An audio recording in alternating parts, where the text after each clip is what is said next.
Hey everyone, thanks for being here live. It's Annie Peguero, and if you're catching the replay, thanks so much for taking time out of your day before Thanksgiving to join me. I'm at my in-laws' house. It's just so relaxing. My husband's, all of his siblings are here except one, and he'll be here in the next couple of days. So we're just chilling out, and we were sitting around, and I was like, you guys, I have some questions for you. And they were like, oh boy, oh no, what are we gonna do? And so I got out my notebook and I started asking them some questions. And you guys are gonna love what I have for you today. So, before I begin, I'm Annie Peguero. I'm a personal trainer, fitness nutrition specialist, and online coach. And my passion is helping women feel confident, energized, and strong. Oh man, I have been, if you're anything like me, you love self-help books and personal development. I've become kind of obsessed with self-help and obsessed with like becoming a better version of me. And the book that I'm listening to, because let's be real honest, like I don't have time to read, is called Daring Greatly by Brene Brown, and I've just gained so much incredible value and insight from this book. If you haven't listened to that yet, man, please put it on your list. Excuse me while I tweak some things around. I don't have my microphone. If you're just joining, can you give me a thumbs up and let me know that you can hear me okay? Forgot my microphone, sorry. So in Brene Brown's book, Daring Greatly, she has, it's amazing, and it has brought me to tears on a few different times when I'm driving in my car listening to it, and particularly on the topic of foreboding joy.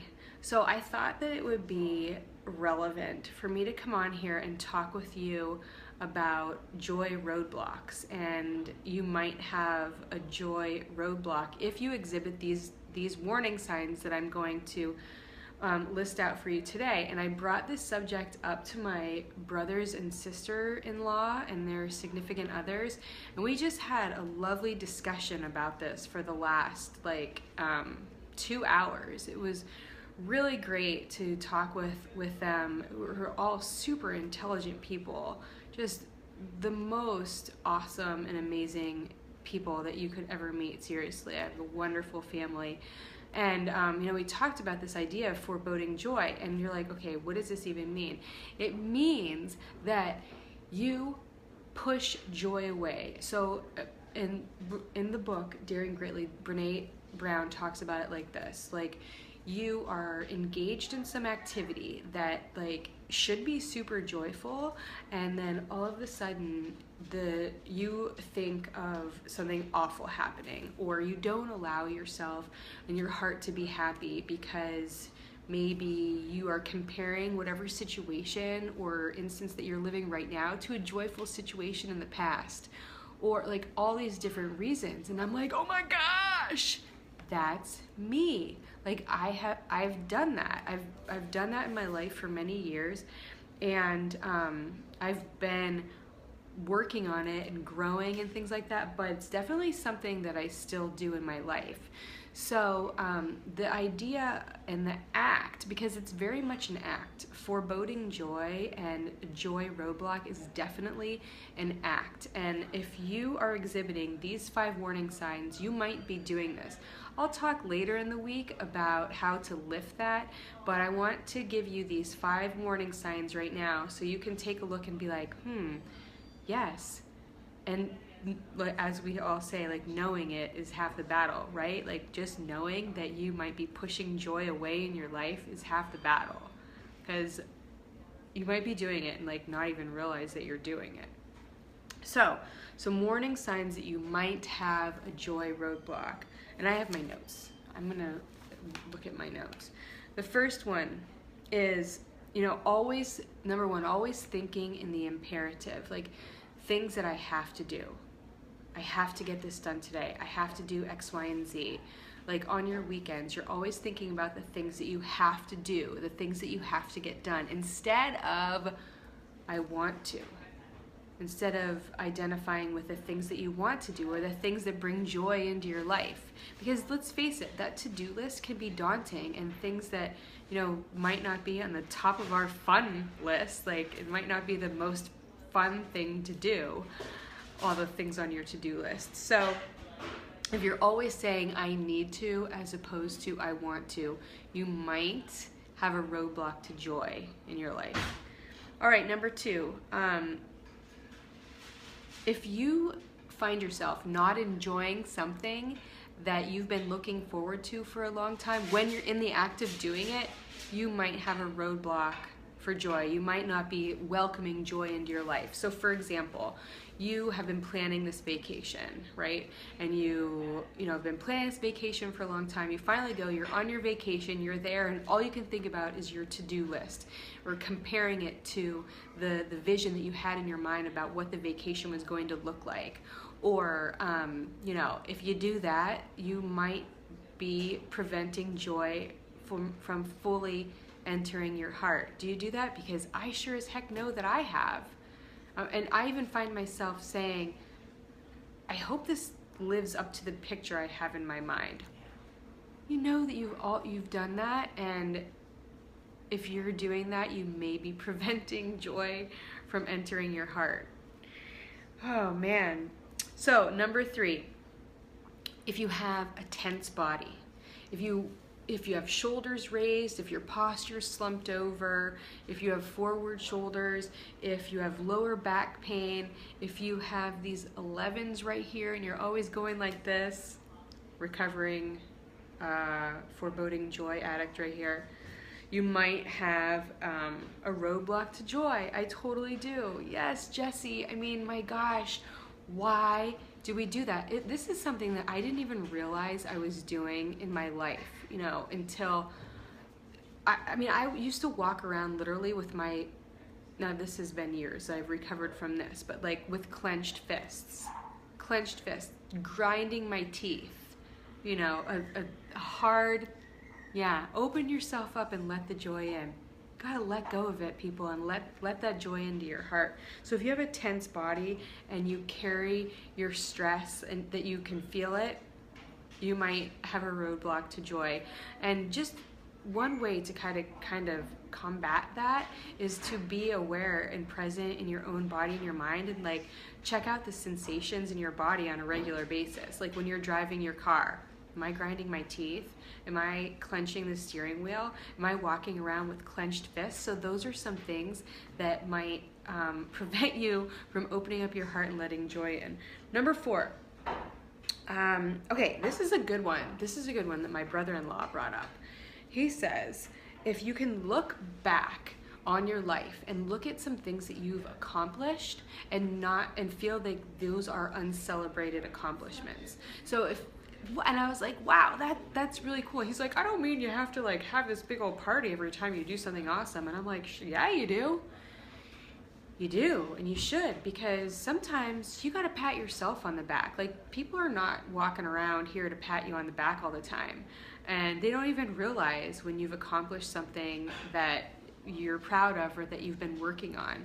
But celebrating those little accomplishments on a regular basis, so you can look back on something that you've accomplished, be like, yes, I took the time to really be present in the moment and celebrate those things that brought me joy. That's a good one. That is a really good one. And then number 5. This one is one that I think that we all know, but we kind of push it aside. I think that we do this. I don't know. You tell me if you do this.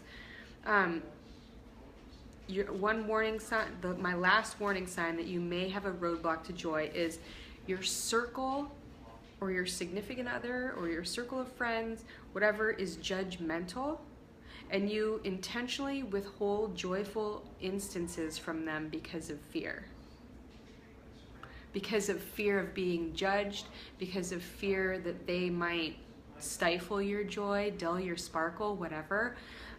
If you are not sharing your joy or sharing accomplishments, things that are exciting, whatever, because you think that your circle is not going to feel joy for you, you might have a roadblock for joy. And these are things, man, you guys, these are things to really think about and kind of dig deep about, because I know for me, in my past, I thought, oh, it doesn't really matter who I surround myself with. You know, what matters is right here, like in my mindset and in my own heart, when in reality, the people that we're surrounding ourselves with, that is who we are. You know, we are who we choose to surround ourselves with, is my opinion, and we're reflections of those people. So if you're spending your time with people who don't let joy into their heart, then you probably aren't letting joy into your heart and have a roadblock for joy yourself. Now, you know, the question is, what do we do about this? Like, where do we go from here? Okay, now I've identified these roadblocks for joy and I'm exhibiting 1, 2, 3, 4, maybe even all 5 of them.